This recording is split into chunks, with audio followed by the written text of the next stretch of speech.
here. Alhamdulillah.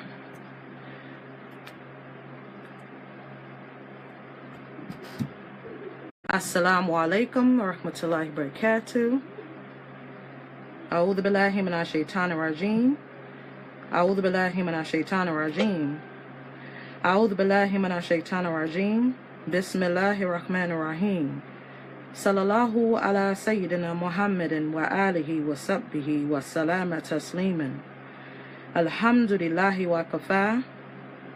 Wa salamu ala ibadihi alladhina istafa. Amma ba'd. In the name of Allah, the most gracious, the most merciful, I seek refuge in Allah from the rejected shaitan.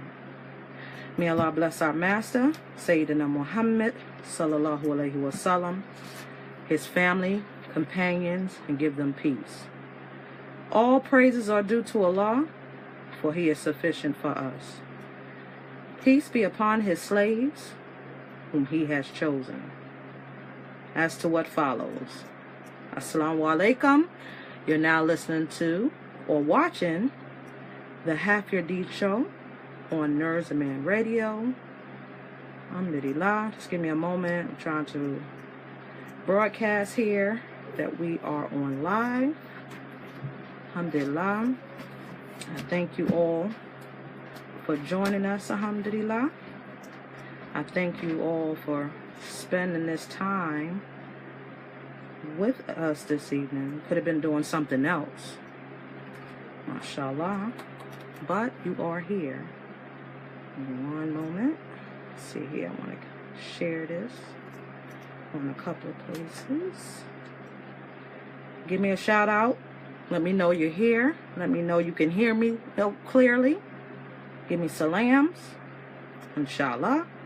Give me one moment. Let's see here. Share it.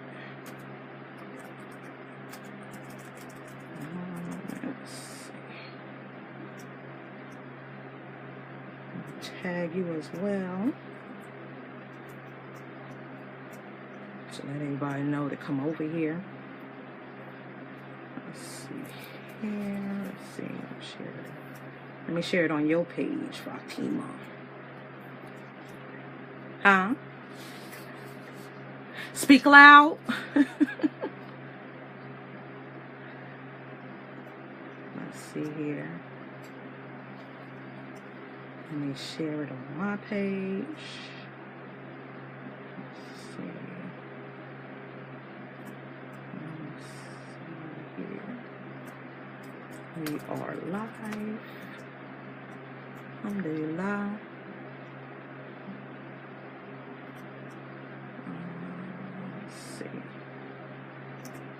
Share it on my page. The air. I want to apologize to everyone who's having some technical difficulties. Let's see here. One moment. Making sure it's live. Making sure it's public because. Okay, post that. Alright, let me see here. Okay. Alhamdulillah. So one moment. I need to post it somewhere else as well.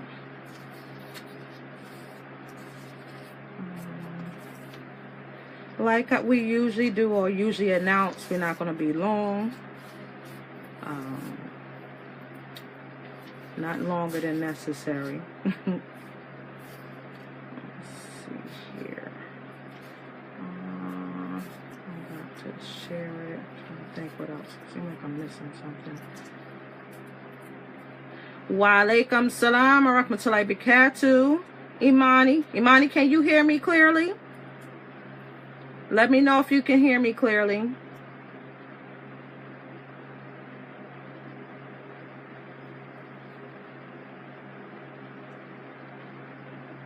Let's see here. Alhamdulillah. Welcome, welcome. Sister Anissa, I see you as well. Assalamu alaikum wa barakatuh. Alhamdulillah. See Halima Ali, welcome. Assalamu alaikum. Alhamdulillah.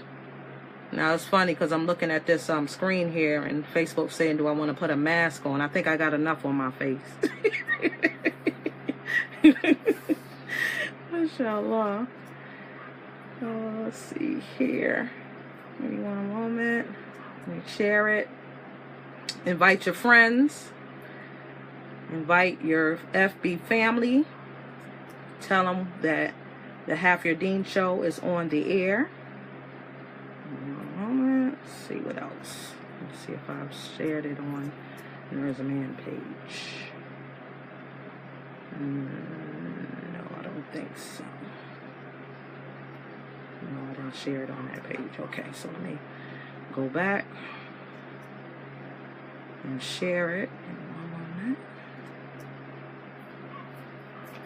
Alhamdulillah, I hope y'all had a blessed week since the last time we came together. Wa alaikum salam wa rahmatullahi wa barakatuh, Sister Anissa. Alhamdulillah, nice to see you. Alhamdulillah. Let's see here. I'm trying to share it to a page. What page do I want to share it to? This page. Give me one moment.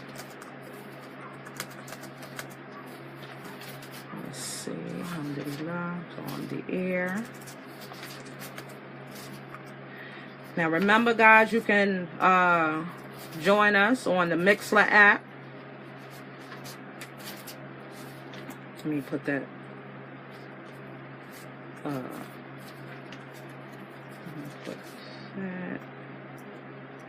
link in the comment section.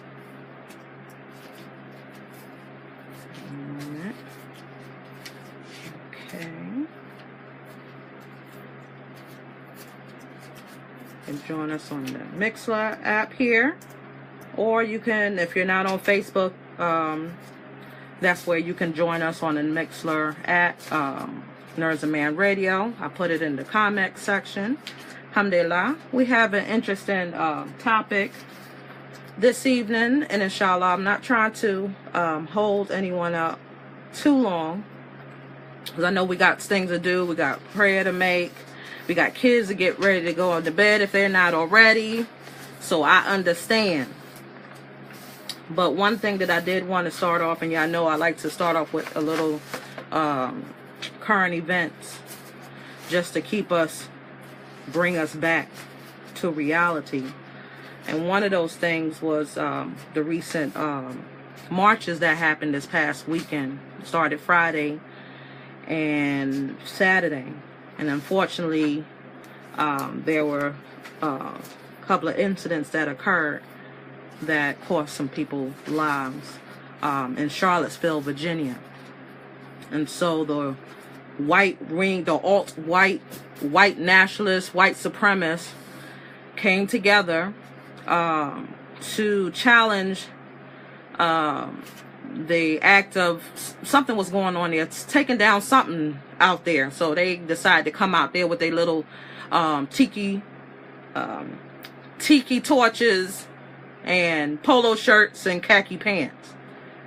And so it kind of threw people off, because when you think of white supremacists, alt-right, Nazi lovers, you thinking of white sheets with holes in their face. And some people did have that, but they weren't dressed like that. They had their faces out. They had their tiki torches. And there was a lot of them with the tiki torches, where the tiki torch people was like, we don't condone that type of behavior. That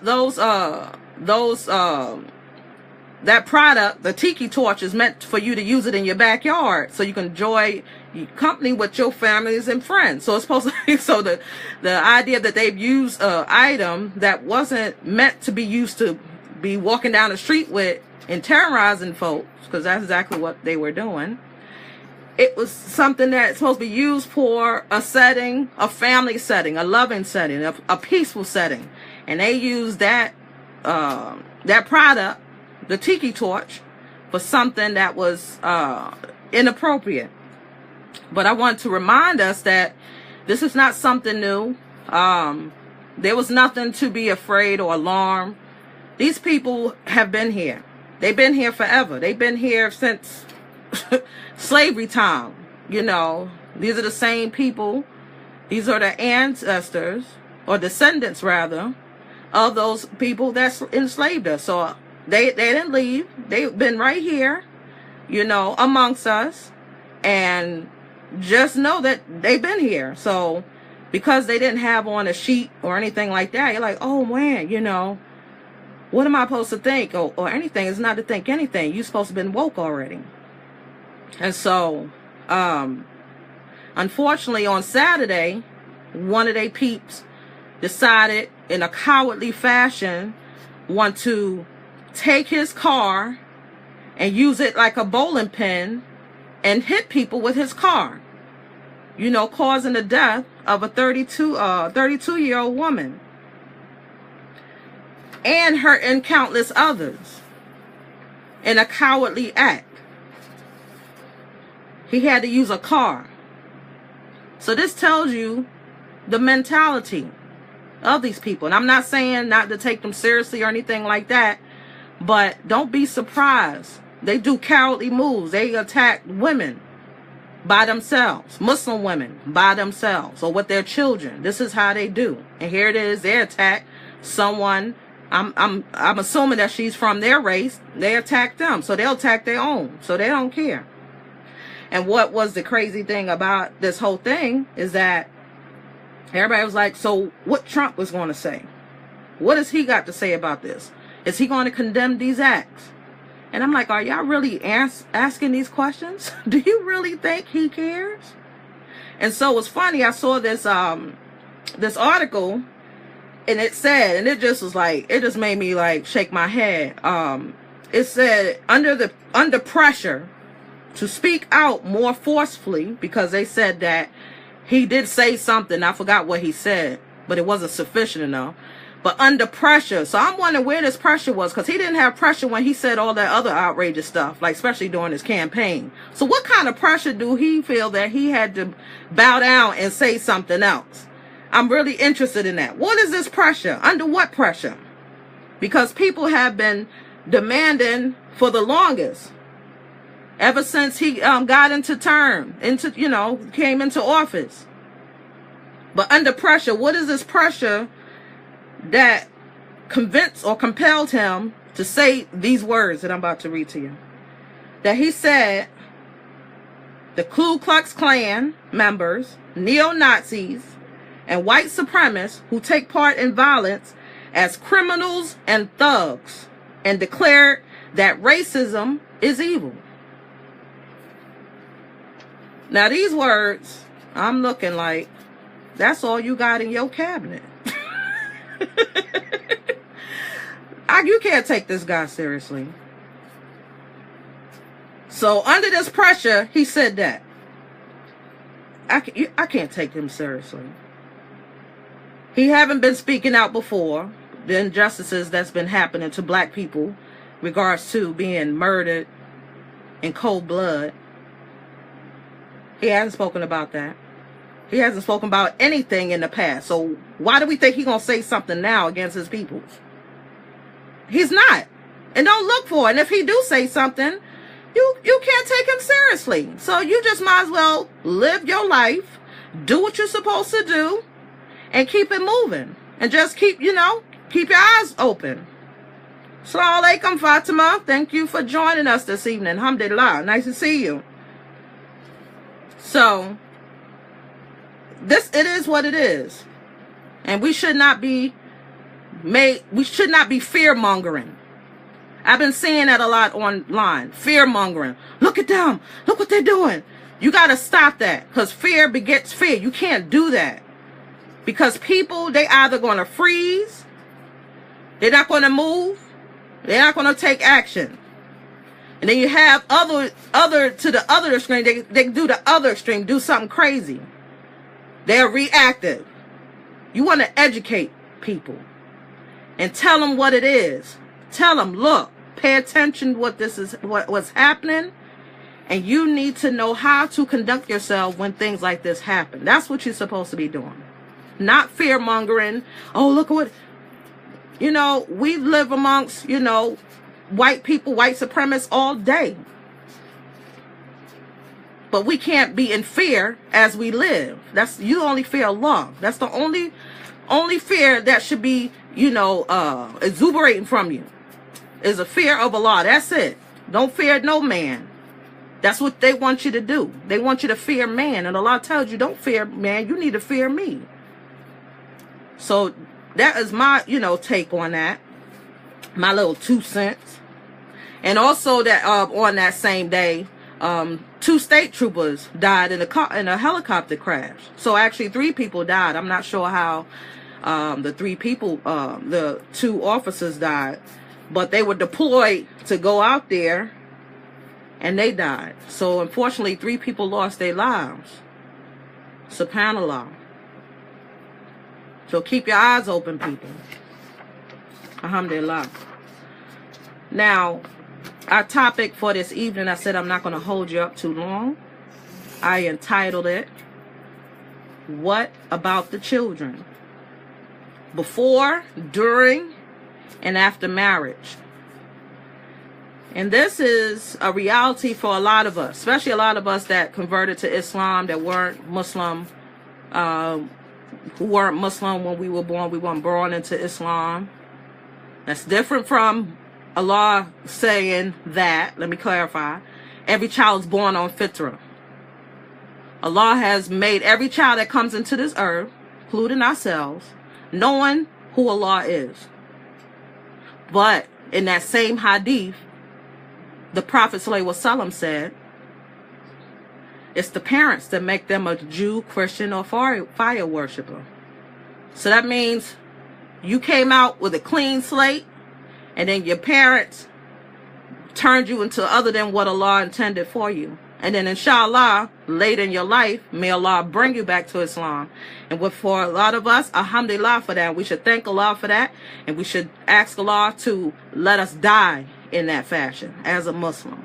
Okay? Because there's no guarantee that you stay Muslim. It's no guarantee. Just because you said La ilaha illallah, there's no God but Allah. And I bear witness that there's no God but Allah. Ashhadu an la ilaha illallah wa ashhadu anna Muhammadan abduhu wa rasuluhu. And I bear witness that Prophet Muhammad sallallahu alaihi wasallam is the messenger of Allah. So just because you said that statement don't mean you will die on that statement. So we have to keep keeping dua that Allah keeps us as Muslims. I mean, because it's real out here. People dropping like flies in this deen, out of this deen, for various reasons. SubhanAllah. So, this topic, what about children? As I stated, a lot of us came into this deen. Some of us had children already from previous relationships or previous marriages. And so some of us find ourselves having to take our shahada. We decide, Allah decided for us, but we took that step. Allah guided us, and we become Muslim. And so now your children is, it's in your care, and you having to tell them this is our way of life right now. We don't celebrate Christmas anymore. We don't celebrate Thanksgiving anymore. We worship one God. Yes, we love Jesus, Isa alayhi salam. We love him, but we don't worship him as we don't worship Prophet Muhammad sallallahu alaihi wasallam. May Allah grant peace be upon him. We don't worship him. We follow him. And so these are things that depend on the age of your child. This is something that you have to implement in your household.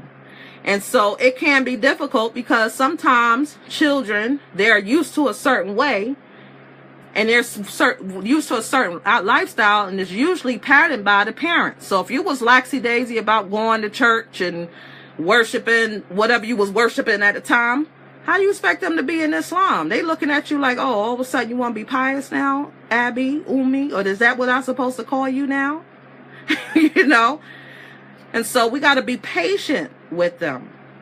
And if they're younger, Alhamdulillah, assalamu alaikum, Chanel. I see you've joined in. When they become Muslim, when you become Muslim, you're going to have to be patient with them, especially if they're, used to a certain lifestyle. And we're like, we're not going to be eating pork no more. No more pork chops, pig feet, chitlins. That's out the door. So that's some kind of adjustment. That's a big adjustment. And it's going to require, patience. So imagine now, after you done take your shahada, and sometimes women take their shahada because they met a dude. He was Muslim. Maybe he was locked up. Took a shahada there. You was his girlfriend. And he said, well, I think you should take shahada too. Because I'm Muslim now. And, in my religion, I can't be with you, but I'd rather you be Muslim. So normally these women that are in this situation, they learn about the deen based on this relationship with this man that they have. And so, okay, so you come in, you have children, you took your shahada, and it's a lot on your plate. Yes, it's going to take patience. And so we want to do it in a way, help the children in a way, so they won't show any resistance, because you do have kids that say, I don't want to be Muslim. I don't want to do that. What do you do? In that case, you let them know, these are the rules of my house. We don't wear shoes in the house. Okay? We don't waste food. And the things that Islam teaches us to do is not something that a non-Muslim cannot practice, other than salat, zakat, of course, but just those basic areas, those human areas, I would say, how to be a true human being. You teach them that, and you expect them to follow your footsteps. And the only way that they're going to be able to follow your footsteps is by you showing example. You're not wearing shoes in the house. You're not wasting food and things like that. So, here, you about to marry a brother, and you have children already. As we have discussed in previous shows, we've stated that you got to know who you marry. Y'all got to have a conversation. Y'all got to have a plan. Like, you may not know everything up front, but you should be in the mind of having some kind of goals and aspirations. And so you got to find out from the man that you about to marry, if you the sister, if you the brother, you got to find out from the sister what part are they willing to play. I got children. I'm bringing children in this situation. How do they feel about that? Are they going to be the type that's just going to be distant? I ain't got nothing to do with your kids. That's just you. That's just you. You take care of your kids, and I'll just deal with you. Nah, that's not going to work. That's not unrealistic. That division in the home, that's just going to cause more problems with that division. Everybody needs to participate in some form of fashion. So, before you get married, make sure this is a good match. Make sure it's a good dude. Make sure it's a brother that fears Allah. You want to marry somebody with deen. Because if this brother fear Allah, he's going to make sure he do right by you and your children, even though that's not his responsibility. So know who you are marrying. Do not marry someone that's looking at those kids, or that's your kids. I don't have nothing to do with that. When you have children with me, that's when I'll be involved. I wouldn't get in no situation like that. So, you come into a marriage. You have these children. What does this setup look like? Nothing from the ordinary. It should be a Muslim household.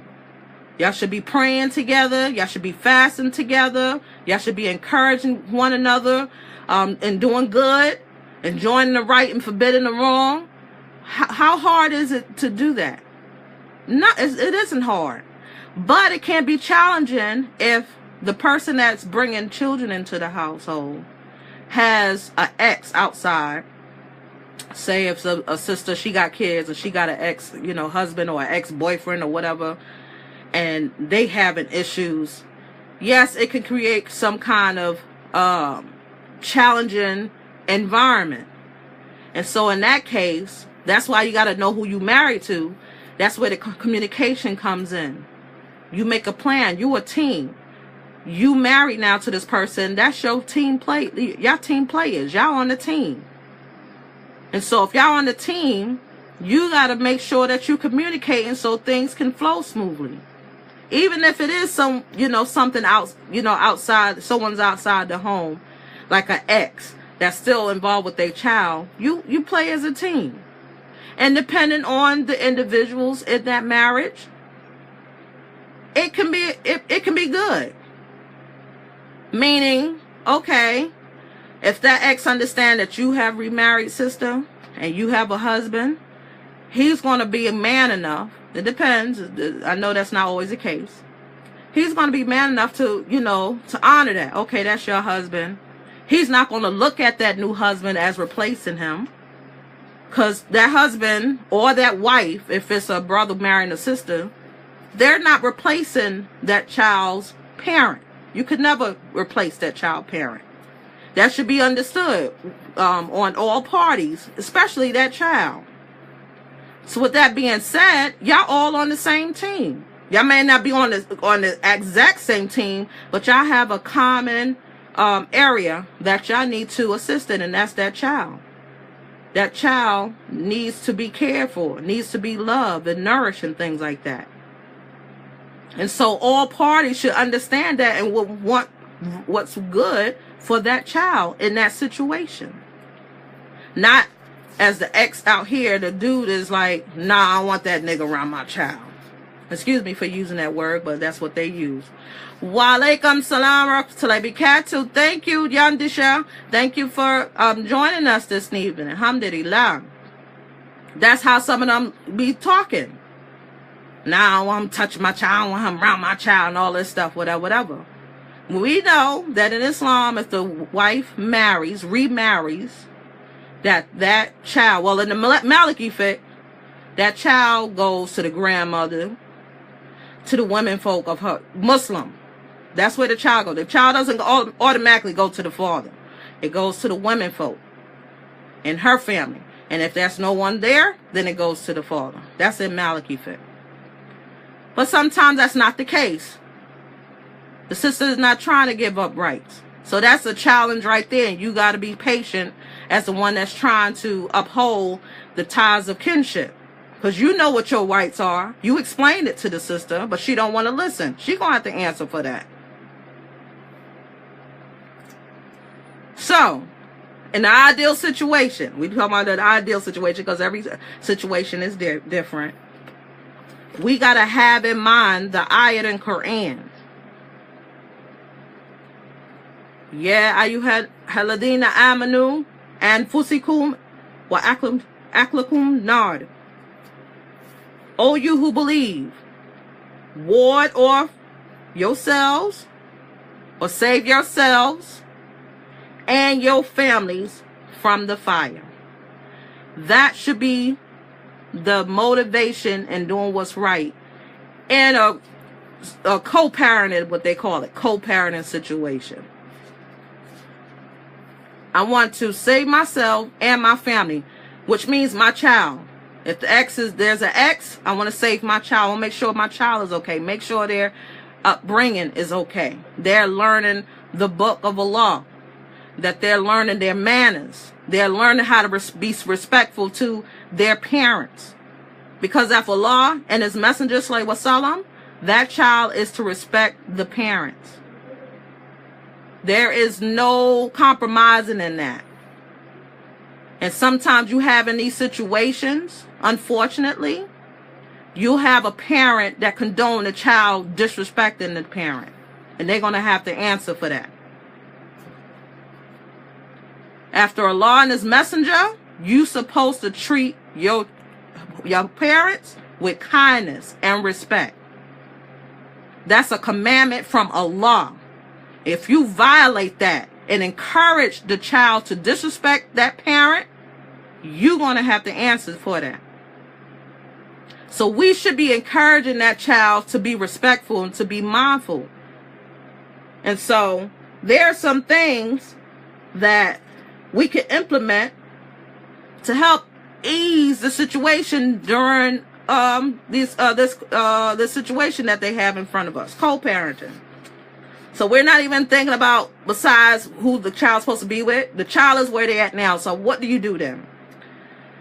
So what you should do, and this is in the best interest of the child, you should be open and flexible about your schedules. Sometimes people don't want to work it out.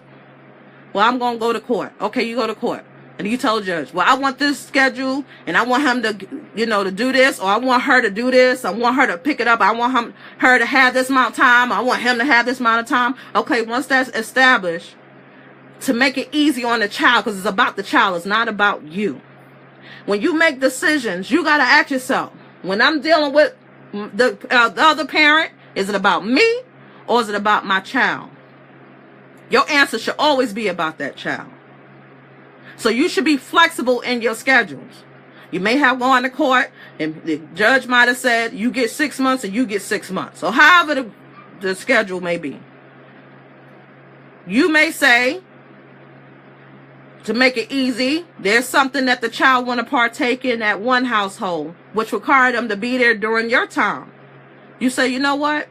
My baby want to enjoy this. I'm going to let her have that time, or let him have that time with their parent. I'm not taking it personally, because I want to make sure that they're okay. I want them to feel I don't want them to feel like when they over here they got to be a certain way, and when they over here they got to be a certain way, or I'm not going to get to do anything if I'm over here. No, you want them to feel like they're in one household, even though you're not under the same roof. You want that child to feel like they're under one roof. So you want to be open and flexible. 2, which I feel is very important that we need to be mindful of, any communication that you need to deliver to the parent, you need to do that directly. Stop using your child. Stop using them as a go-between. Because what's going to happen, you're planting seeds in that child's heart. And if you send them with some information, they may twist it, not on purpose. They're a child. You may feel that they're mature enough to do that. They're not. Don't put that on them. If you got something to say to the parent, you say that to them directly. Don't say nothing to the child. They shouldn't even know that y'all have any differences or anything like that, because you want to feel that they are under one roof, regardless of whose house they're in. If they're with you, that's their house. If they're over there, that's their house. And you want to keep that peace. Another thing is to remember that your ex, whether it's the sister and you're a brother, or you're a brother and it's the sister, not only they're the ex, they're co-parenting with you. So respect that. That's the person that you have to deal with. And you have to respect their decisions and wishes, and y'all can come to an agreement. And y'all should always be open to communicate about something. If it really needs to be, if it needs to go there, y'all need to be able to communicate, but not no nonsense, because this is all about the child. It's not about you. When the child is being exchanged, meaning going from one parent home to the other, make it quick and sweet. Don't be letting it draw off like, oh, my baby, I'm going to miss you. Because you're making a child feel bad about being with that parent that they're going to. And why would you want to put that on the child? That child should love y'all both. There should be no animosity in their heart. They're not the one that broke up. Y'all did. Don't put that on that child and make them feel guilty that they can't enjoy themselves with that parent that they're enjoying with, that they're actually spending time with. And we like to do that. We bring our baggage and want to put it on the child so they can take sides. That's wrong. That's breaking ties of kinship. And so, another thing that we can do, respect the time of the parent. So if the child is at one household, don't be calling all day and night and all that stuff. You can stay in contact, but respect that time with that child. Allow them to have their time. And don't worry about what kind of time that they're spending and how they're spending it. That's none of your business. You worry about yourself. Enjoy your time. You don't have that child right now. Read a book. Find something to do. Go out. Do something special for yourself. Your child is in good hands. Just let them be. And when they come home, they'll tell you how their day was or how will they, they stay over there. And it's not about sitting there picking like, okay, what they was doing. Who was that at the house? And all that. No, you shouldn't be doing that. Stop badgering the child and making them feel a certain way. They're not going to feel happy. Encourage the children to communicate. Don't make them feel like I got to be guarded with my words. I can't say certain things. I can't, show emotions or affection. Especially if the father or the mother has remarried. They have a step parent now. Don't make that child feel like they don't have to have any kind of relationship with this person. That's that ex's, partner now. They are in their life. So the child might as well get used to that person being there. Some of us, we try to do things and try to make the person feel guilty by, doing stuff so you could keep a hold on them so that somehow you can just mess up whatever situation they didn't, the new situation they got now. It's not about you. It's about that child. Move on. And so we have to be mindful in our homes. Our home should be Islamic. It should be Islamic. So what do you hear in Islamic home? Positive talking. You don't want to, allow your child to talk disrespectfully about the other parent. You should not allow that. You should frown upon that and make that child feel like, oh, I got to watch myself. I got to watch my mouth. I shouldn't say that. Mom didn't like how I was talking about, Abby. Or, Abby don't like the way I was talking about Umi. Because kids will do it. They'll test the waters and see if you allow certain things. And they'll try to manipulate certain things so they can get things that they know they wouldn't get. So you got to curve that. You got to have in your mind, they're under one roof. It just happened to be in separate places. Whatever they got going on in one house should be happening in the other. Should be an Islamic home. And so, beware what I just described. It's a slippery slope.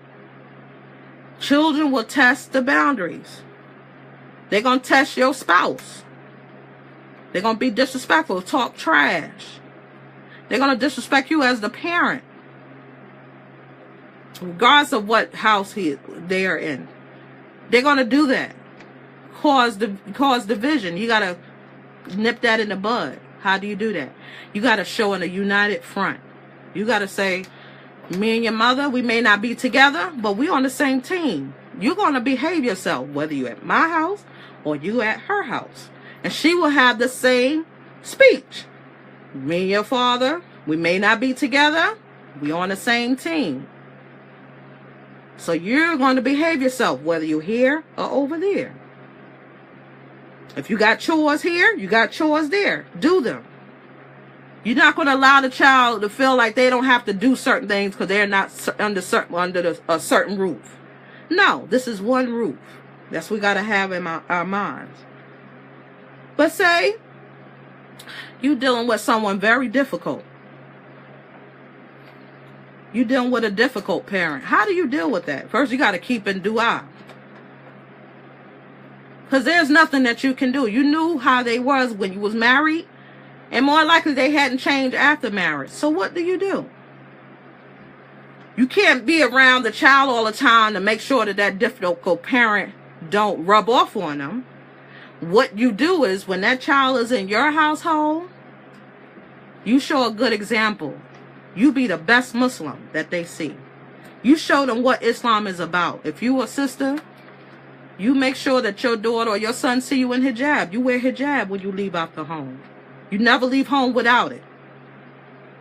They'll never see you slip. You wouldn't want them to slip because you know that they're watching you. You're not going to go out with your hair out and just wearing regular clothes because you don't feel like, obeying the law that day. You'll never allow your child to see that because they're going to feel like they could be, laxy-daisy about their hijab as well. And if they're, at the father's house,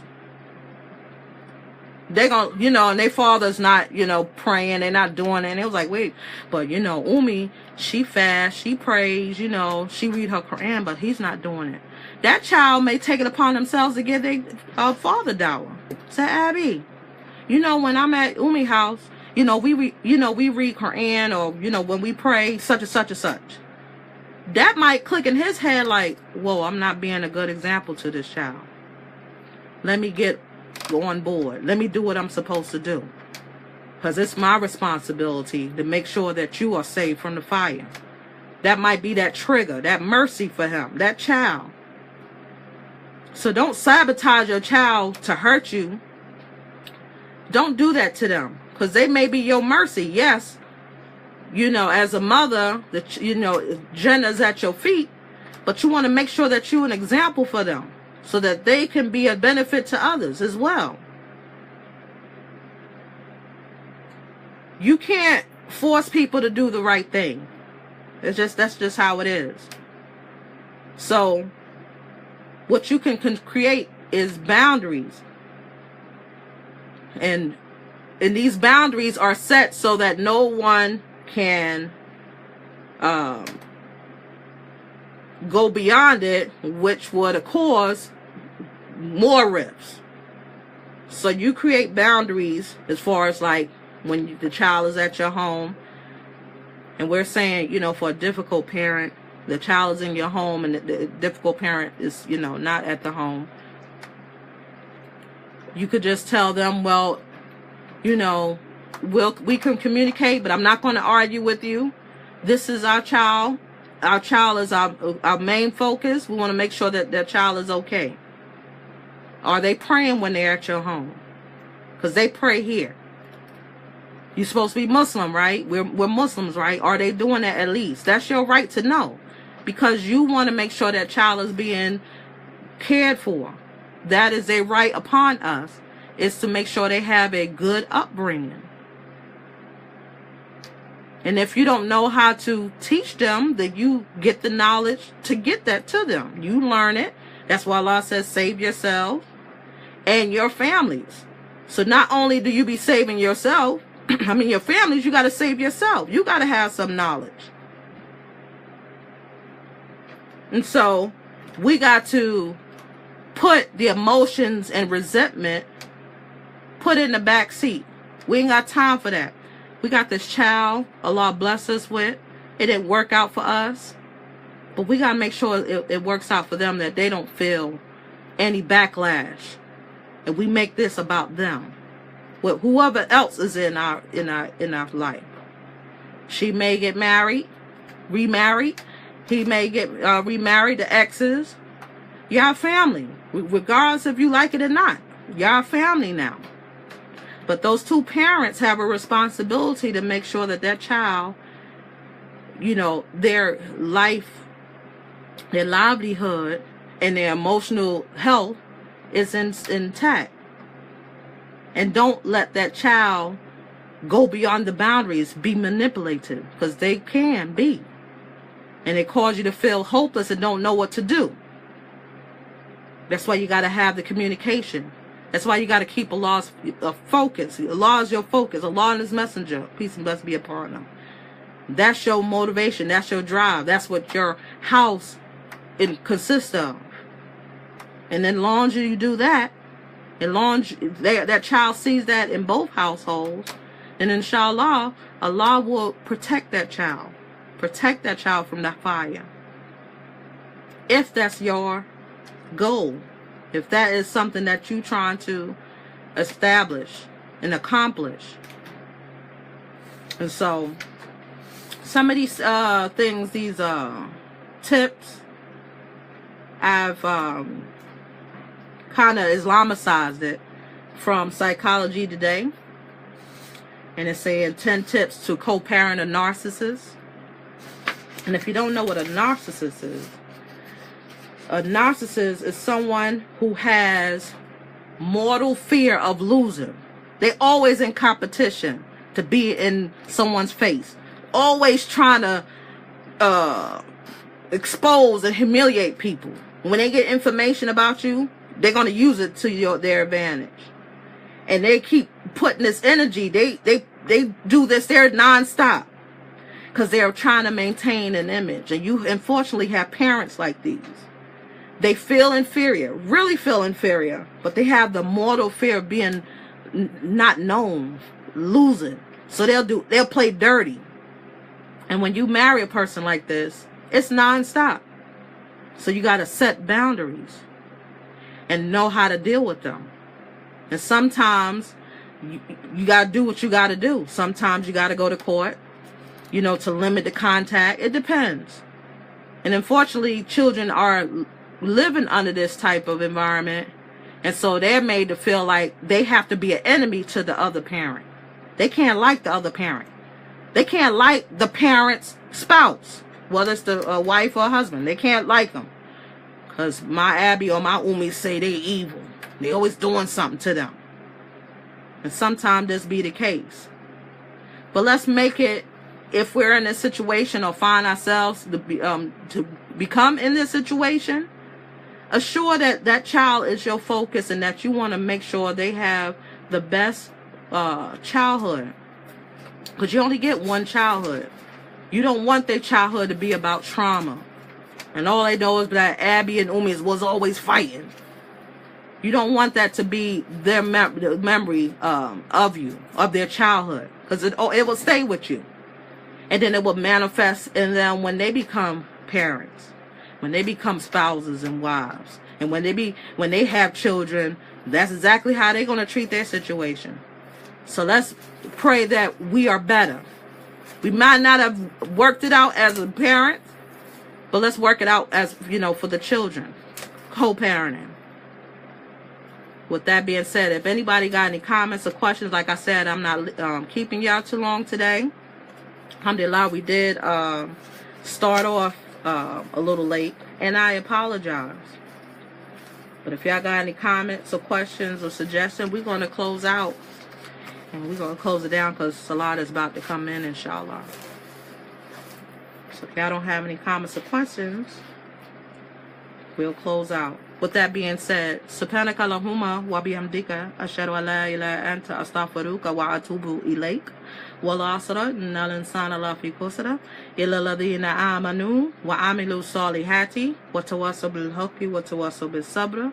I want to thank everyone for coming out and tuning in to the Nerves of Man Radio Half Your Deen show. Inshallah, we'll be back next week, inshallah, with another topic.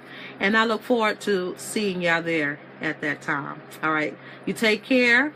Please keep me and my family in your du'as, and I will keep you in our du'as as well. Please make du'a for my my other half. Alhamdulillah. He's in Gambia right now. Keep him in your du'as as well, inshallah. Assalamu alaikum.